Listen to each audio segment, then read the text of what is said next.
Relativity, big genius or big OYLEM? What Einstein's self-publishing did to logic is to confuse the same effect as being from two different effects. He's only known today for E equals mc squared, but his other second-order differential equations are open to interpretation. Einstein almost single-handedly changed formulas for gravity into software for correlations and simulations, IJK vectors, and iteration-ready spreadsheet macros. His work was never peer-reviewed.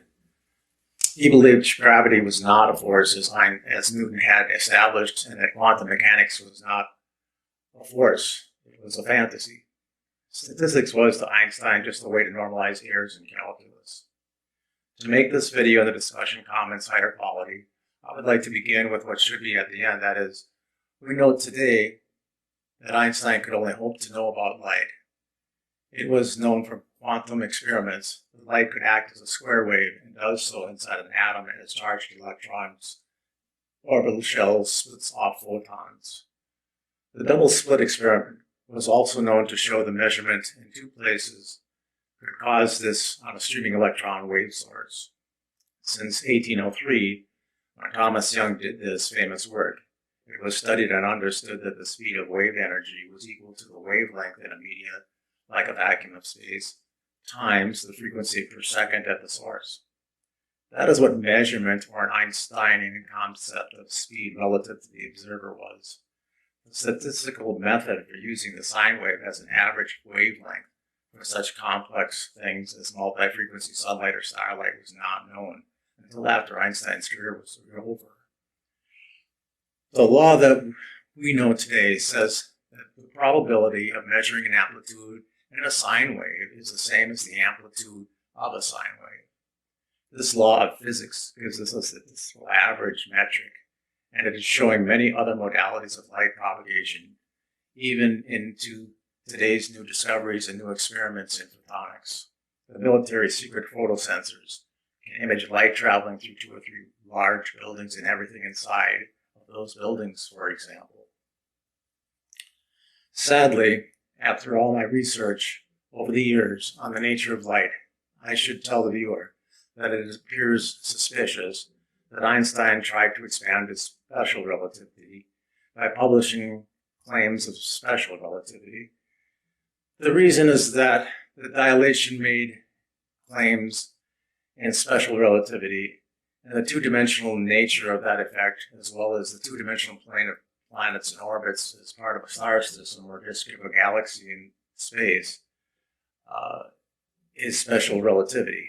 In his mind, he is known to have been thinking that atoms are like little clocks, and even though that makes no difference in general relativity, because time is not used as a variable, the peer review absence bothered him, and atom properties were very much the rage and an attention-getting theme in 1915 world of scientists.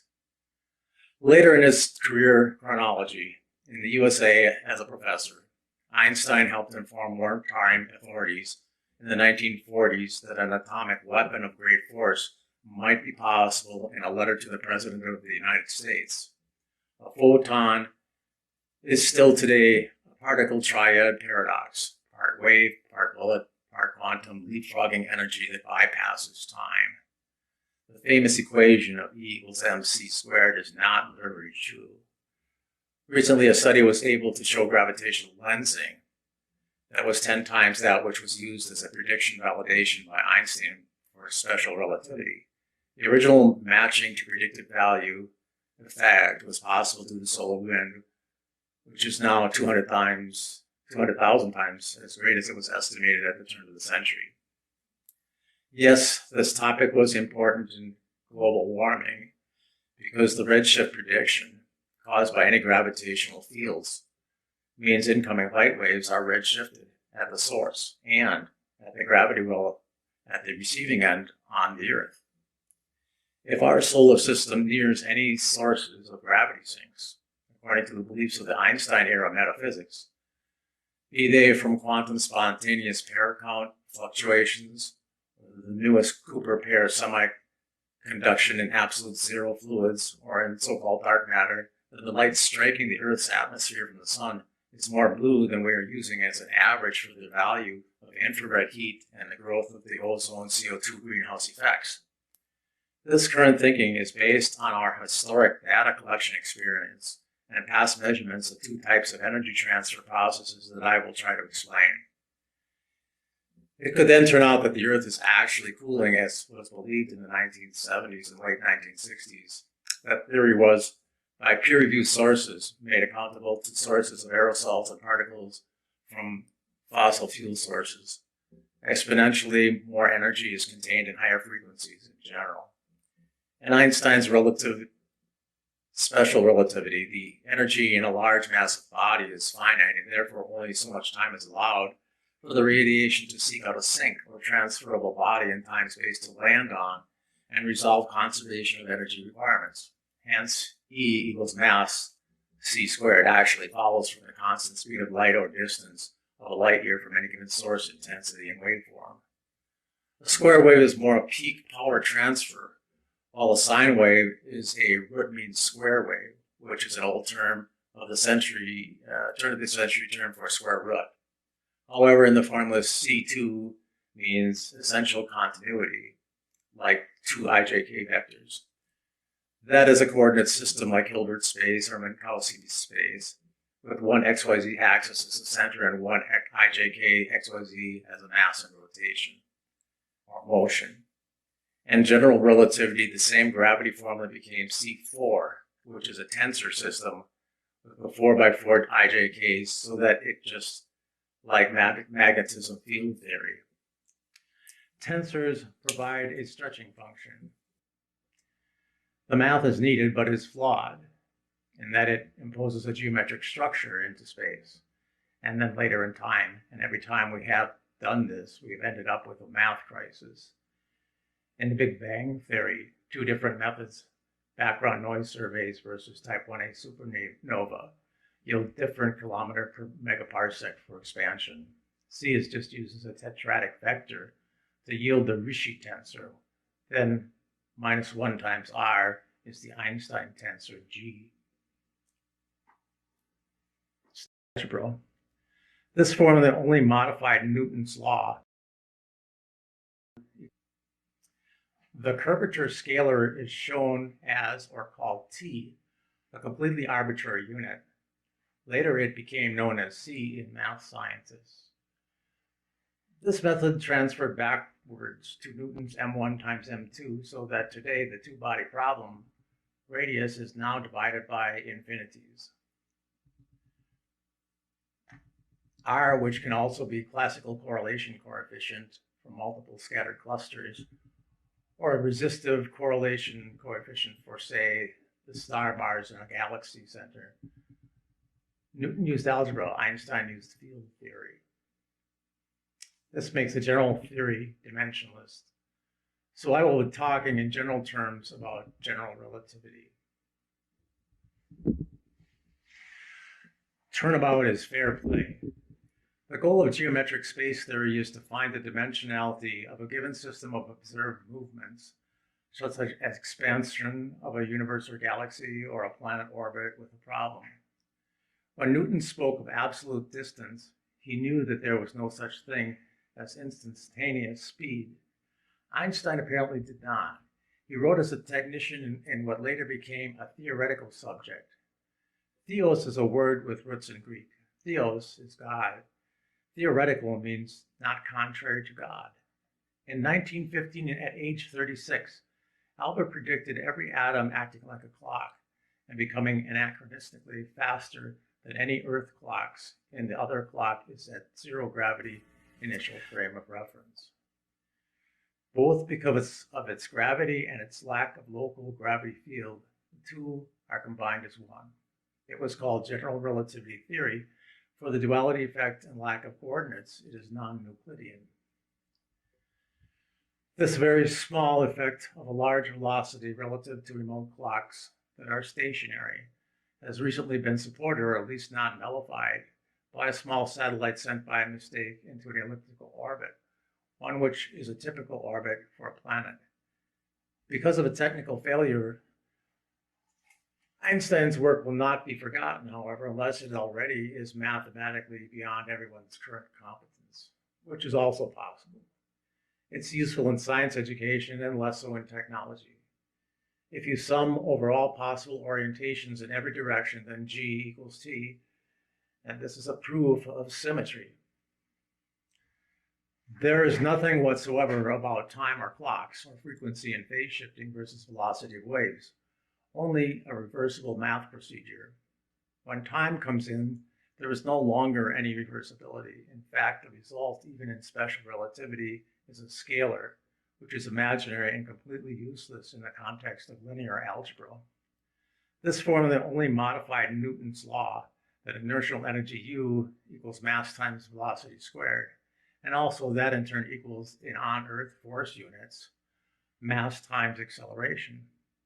We have since chosen the force units to make it so, just like we chose the meter to be the distance on average of a light beam.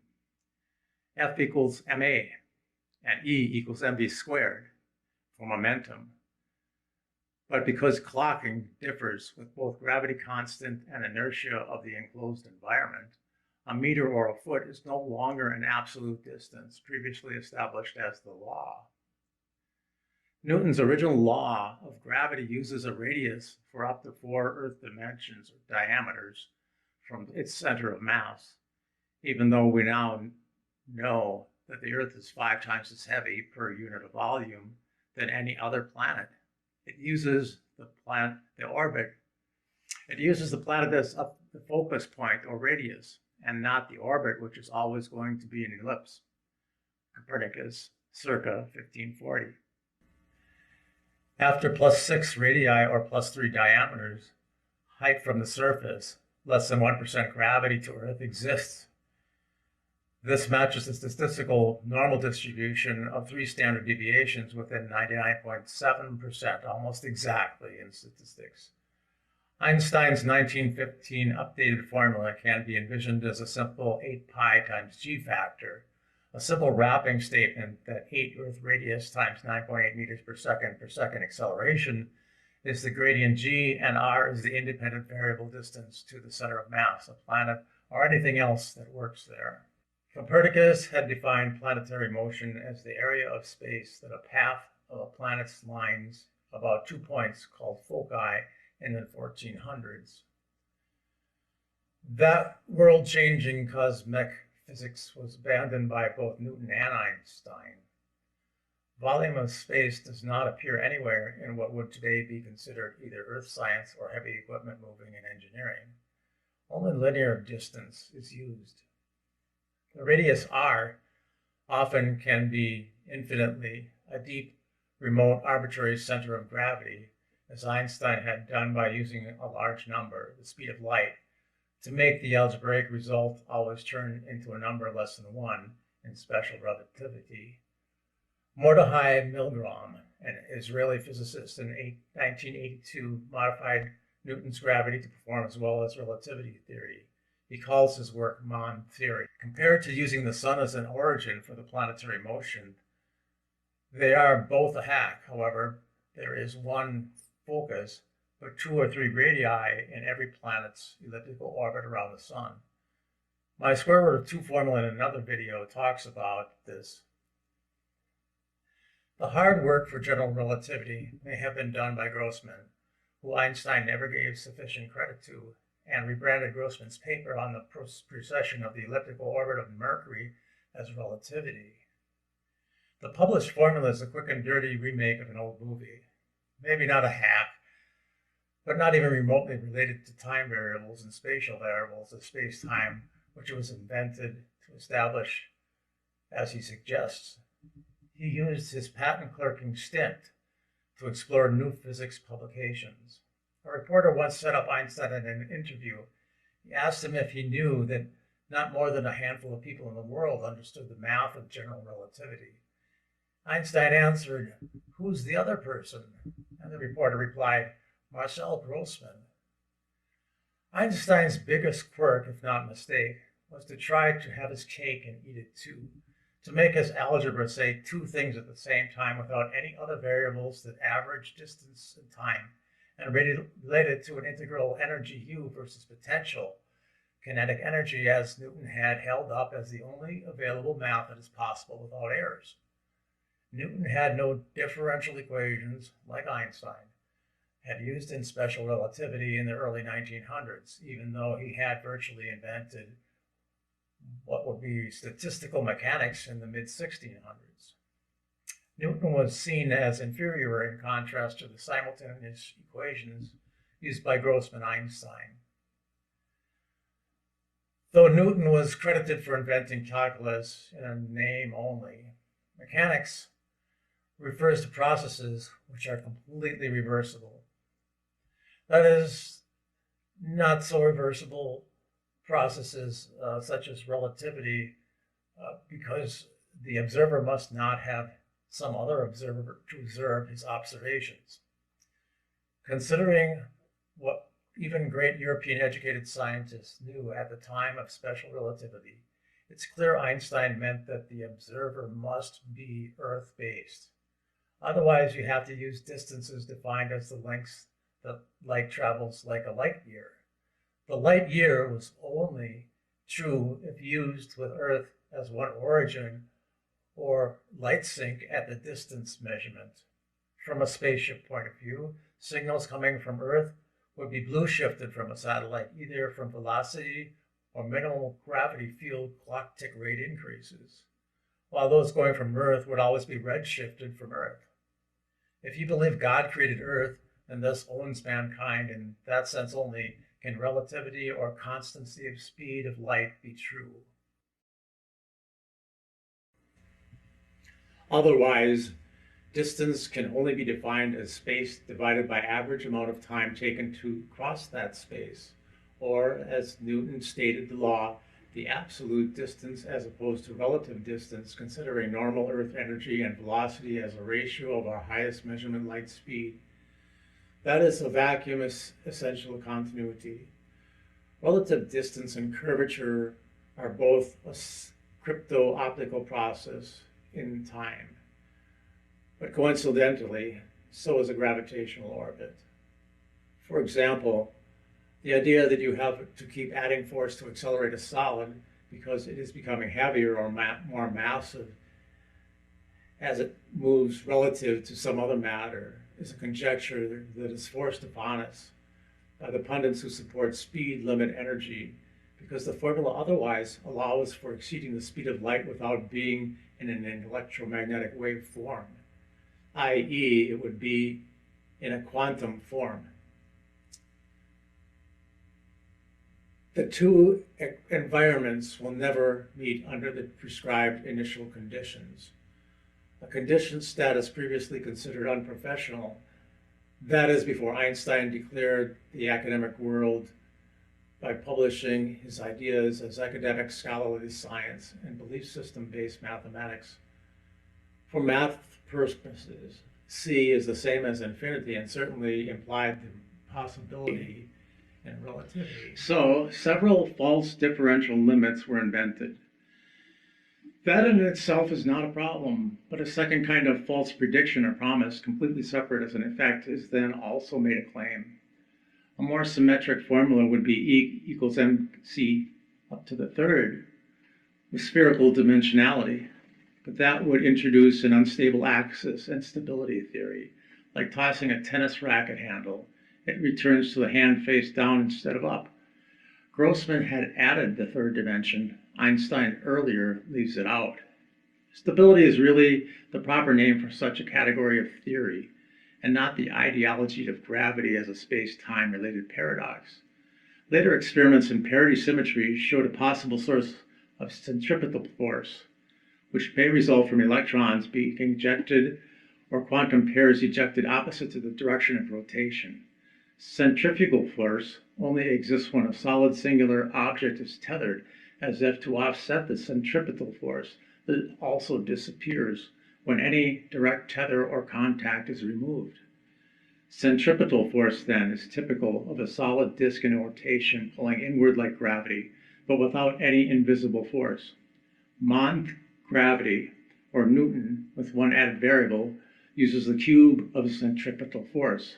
Mond theory throws out all Einstein's special and general relativity theory. The relativity claims were designed to be simple and avoid complexity. Today, we know that neutrinos have mass and travel at light speed, and that quantum effects allow pairs of charged particles to pop into existence and out of existence in femtoseconds, including the Higgs boson. Our measurements get ahead of our logic. Not only does the relative average velocity of two bodies in motion require special conditions, but Einstein said that the general relativity is essentially saying that every atom or even particle is a clock. If you separate atoms, they begin to desynchronize relative to each other immediately. Conversely, if you bring two atoms together, they synchronize like two clocks often do and allow to interact with each other. Cesium atoms advance their vibrational frequency count when flown above the Earth in an aircraft in a famous proof of time dilation experiments. The interpretation was that they had sped up because the mass of Earth bends space-time. This accelerates the aircraft, decreasing its weight. But that is what happens whenever any object gets near the Earth. It trades off its kinetic energy for a greater weight to conserve energy, according to some modern sources, called a gravity well. Today, compensating clock ticks is called the Lorentz law. This effect is too small to be the same as gravity, however, by many orders of magnitude. It was supposed in 1915 that every atom would show conservation of energy U, which that has remained supported by vastly reinterpreted in all experiments done in modern times. For space-time to be fundamental, it also follows that a rocket ship moving away from a light source cannot use the formula of velocity being average distance per unit of time. For light speed to always be constant relative to the observer, light has to go beyond the speed of light to make the average distance route in time, or else time itself or space itself has to be changed. This is only a problem when movement is away from the observer, because it makes light speed greater than itself. If every atom is a clock, then changing time itself is problematic, but changing or warping space by shortening the distance traveled in relativistic time intervals also serves to limit the speed to a maximum speed of light c. It's a tug of war. The atoms on board the rocket would simply not allow changes in the rocket's local time rate. This part of Einstein's explanations is why it is often called an invention and not derived from nature's actions. The big problem with that is, at the speed of light, the rocket will have traveled through a distance of 1/c units of distance per unit of the time clock rate relative to the observer. C was chosen to try to prove essential continuity. That is, if time changes exist, or any change in fundamental properties of a physical nature, it must follow by logic that other changes will exist.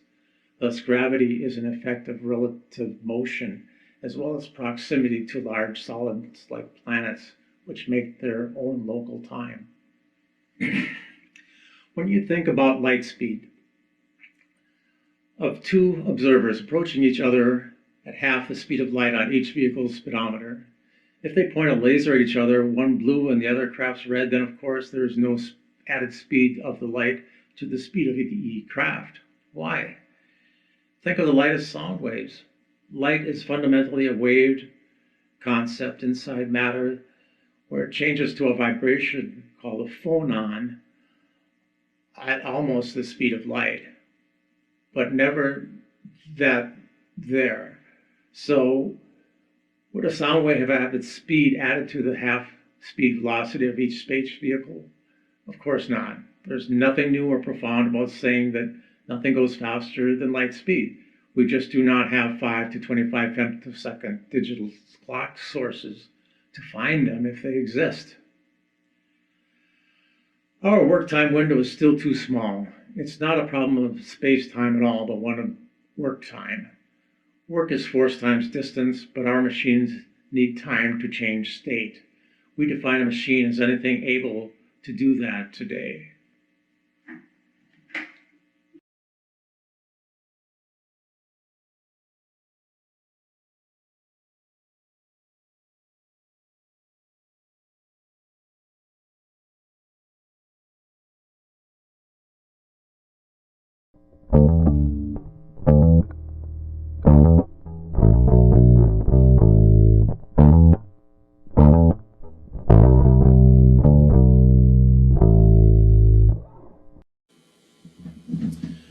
Part 2 of Relativity, Big Genius or Big OYLEM. In general relativity, field theory defines as initial conditions a space in which energy is by default unable to do work because everything in the space is dead or entropic at its limit. With magnetic fields, for instance, there can be forces and movement, but it is only a closed system, unconnected to outside conditions. Energy does not do any work unless allowed to vent heat from the work to somewhere outside the system. A crisis existed in that Newton's laws did not meet orbital observations by the newest field theory scientific standards. Any movement then must come from a force outside the system being observed. That definition is what Einstein's interpretation of Copernicus was required to meet from the prime directive, the law of essential continuity, which is still the required professional preconditions today, but it is now called the laws of thermodynamics. Heat is considered a fully entropied form of energy. It does no work. This is because it has a property of the largest known relative temperature difference. Relativity is about differences in non-dynamics or circuits, not gravity. Only if expulsion from the system of heat increases entropy or outside source free energy comes in can a force move objects. General relativity assumed no free energy. Missing also was a discovery of space low-pressure superconduction and tunneling through the megalight years of space by Cooper pairs of electrons and waves, one leading the other, or the superheated deep space troposphere of 50,000 degrees Kelvin compared to Earth's 300 degrees Kelvin potential. In professional journals, there has been no alternative up to 1987 for the generally accepted idea that planet gravity is the same as planet orbit gravity. Newton and Einstein tried to write laws but viewed processes as repeatable, as if they were a tool of use only on Earth. Then cosmology came and made them obsolete. Still, you need to plan or analyze any trajectory orbits today, and you will use Newton's formula. E equals 1/2 mass, the quantity, times the quantity speed squared, or velocity squared. This is a ghostly expected 1/2 times the quantity mass times velocity squared. But the lazy statement of velocity instead of speed applies to the ijk vector and shows a hint that something's wrong with the communication of technical physics there. They should show the dot product. Why? I think it's because apparent velocity is from the observer. Einstein's relativity is arbitrary, but Newton's fixed origin, somewhere unspecified, are both wrong. In terms of the amount of energy it takes, or that it stores in the inertia after acceleration, is this amount of force, but neglecting the tendency to stay stationary if starting from rest. Because 1/2 of a statistically powerful average of a mass is the formulation which comes close but does not make it easier to push the solid, the more solids that you have collected in a single mass. The primary contradiction is that with a planetary orbit, when it passes close to a nearby star, which has dozens of times the mass and gravity of the planet, or perigee, there appears less forces are interacting between two bodies.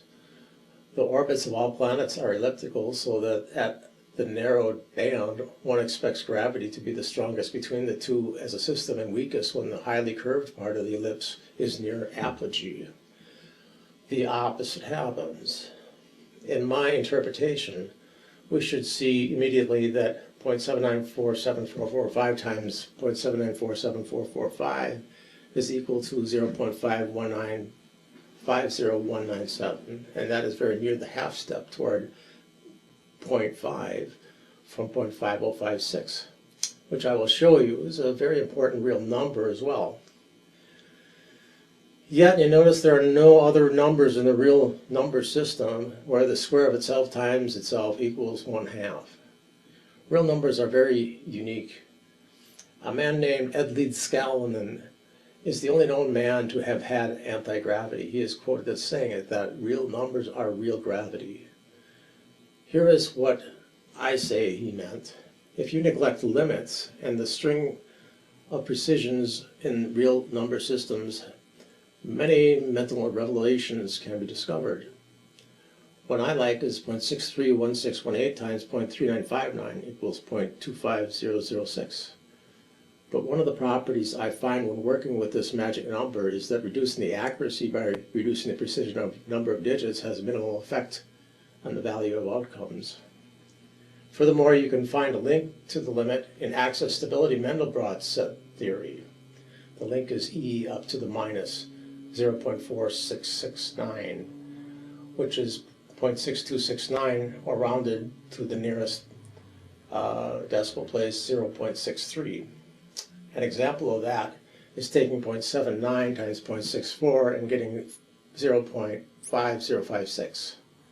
Referring to 505600, which is the exact same as taking the square root of 0.631618 times 0.63618, I discovered that 0.6365 now, and also find the same square root of 0.6365 times 0.5 equals 0.3989. I discovered another way to get the exact 1.63161877 by taking the square root of 0.666666 divided by 0.500421174. In Mond theory, we see the first departure from the agreement of relativity with Newtonian logic that other rather unrelated environments are using the same laws, a mechanical process. This was likely due to the previous long-standing agreement between professionals writing in literature, which was almost without exception being bought and read by other professionals, so as not to go against the grain of past cultures. The problem with the science culture has been that explanations of what something is doing and how and why components have been completely interchangeable. For real explanations, we need real numbers. For example, when Copernicus described his law that says planets sweep out a constant volume of space per time unit, in effect, their orbital is an ellipsoidal one. This tells us what something does, what it looks like, how it behaves. It took a savant named Srinivasa Ramanujan, 1887 to 1920, to write a real number equation defining the length of a path around an ellipse. It is nowhere close to the simplicity of pi r squared. In this, I must show only my own work. His formula may have made field theory possible. But the time to go around an elliptical orbit also once depends only on the length of the semi-major axis. So does the total energy, E sub tau, depend only upon the semi-major axis, B. This is an important axis in stability theory as well. A shadow can be a shadow without knowing anything about light, because it is only the thing that is more dark. Most scientific papers do not explore or even attempt anything beyond a narrow fact-check relationship between 2 or 3 objects or 2 or 3 situations. To ask more in research is asking for an unlikely turn of luck, and it's also difficult to follow as a thesis by other scientists who would, if feasible, like to duplicate the results that being described. But duplication as a goal of science has turned out to be a poor choice of quality grade or standard, as it is economically motivated. It tends to support Milton Friedman's law of economics.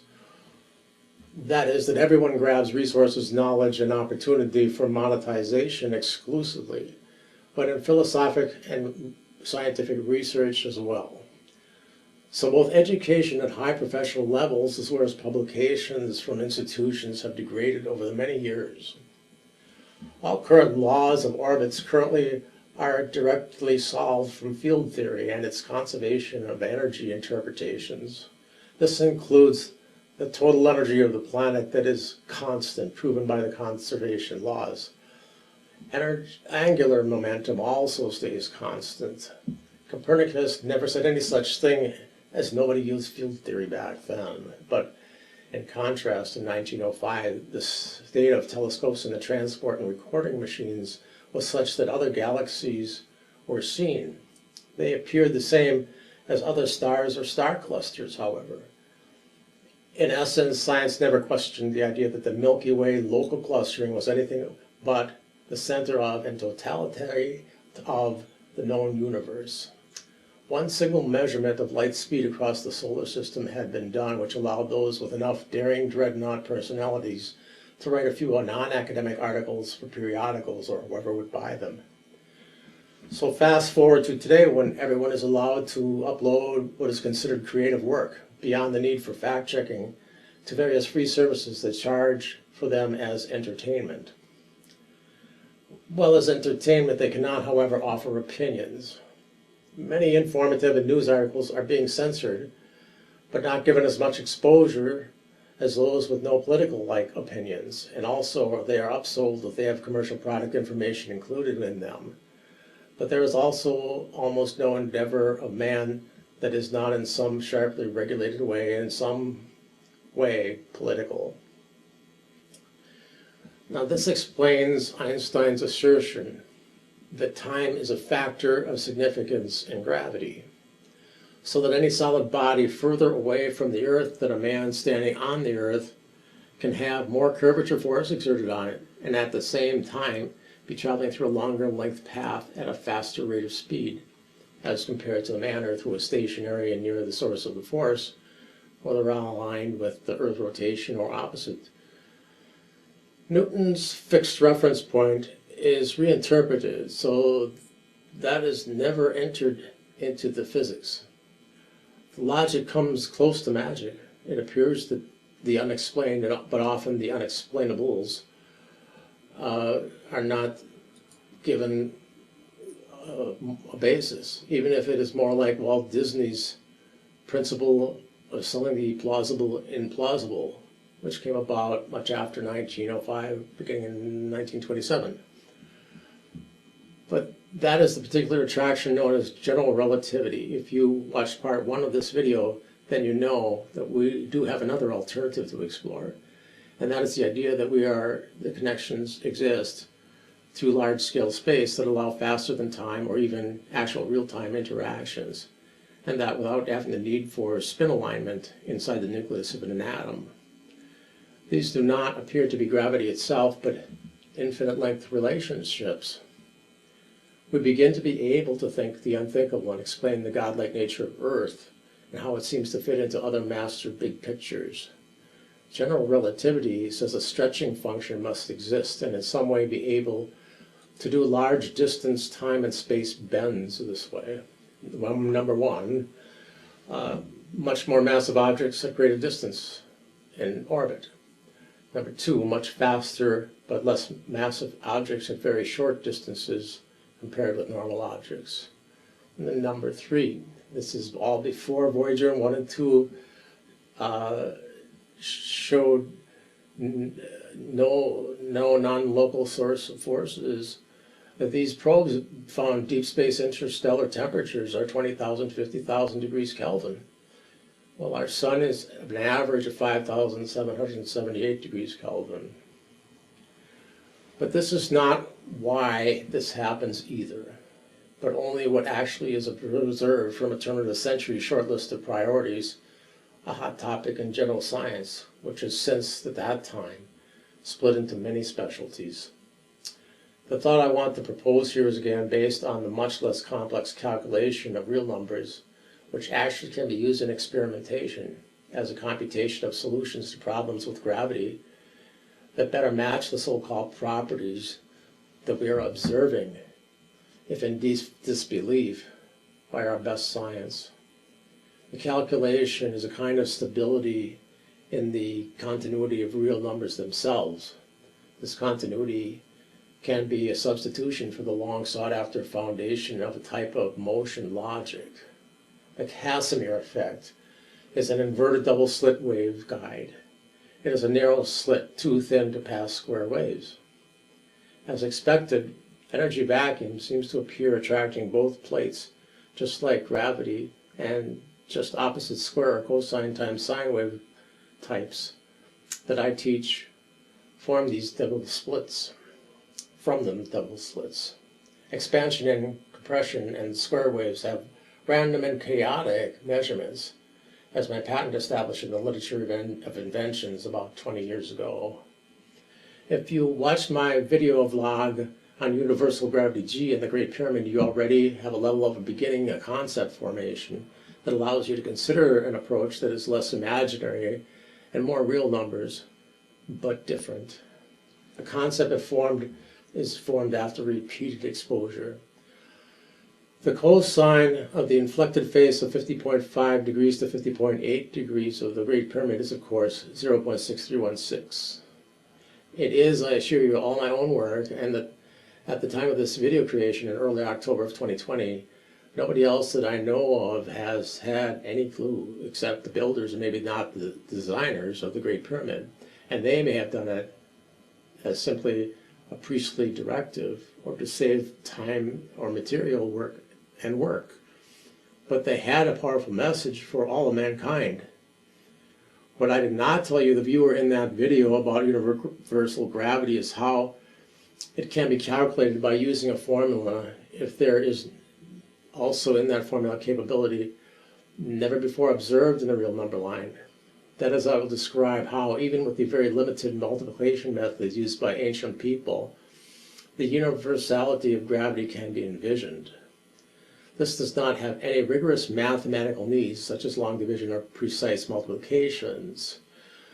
Would anyone believe me if I said that the same answer, or very close to that answer, can be found by using the same level of precisions that the builders of the Great Pyramids, or even less precision, used? That structure and concept is geodesic, and it stands as one of the large monuments that has ever been built, and is still today one of the largest. It is built to give the impression of anti-gravity capability and mystic knowledge. And I'm here to tell you not what it is, again, why it is the way it is. Remember, I started the ordinate of the normal distribution, which is 0.3989. I divided it by the quantity 2 times pi, taken to high precision. We took a square root, and we got 0.631618. Then we multiplied by 0.79474, a larger number because the input value is less than 1. It's the square of 0.631618. We converged on values between 0.50197 and 0.50562, depending on exactly how the calculator handles input statements and what statements are put in. Consider some examples of precision and accuracy. 1. 0.631618 times 0.79474 equals 0.5019727. If we round the most precise digit to the nearest number, we start to see that 0.795 times 0.636 is 0.5056. Going even less precise, 0.79 times 0.64 equals 0.5056. It is also possible to eliminate the third decimal place because it then shows stability, as with 0.79474 times 0.63618, that's 0.63618, equals 0.5056. And we do not even use the actual value of universal G, which is 0.6316, not 0.636. Probably pyramids used 3-place precision. Now, if we use 0.632 times 0.795, we get 0.50244. As with the accuracy versus precision example, an error of only just 0.00047 over value. Note this error is from 0.50244 minus 0.5019727. Example 2. From the real number perspective, 0.7936 times 0.63 equals 0.499997.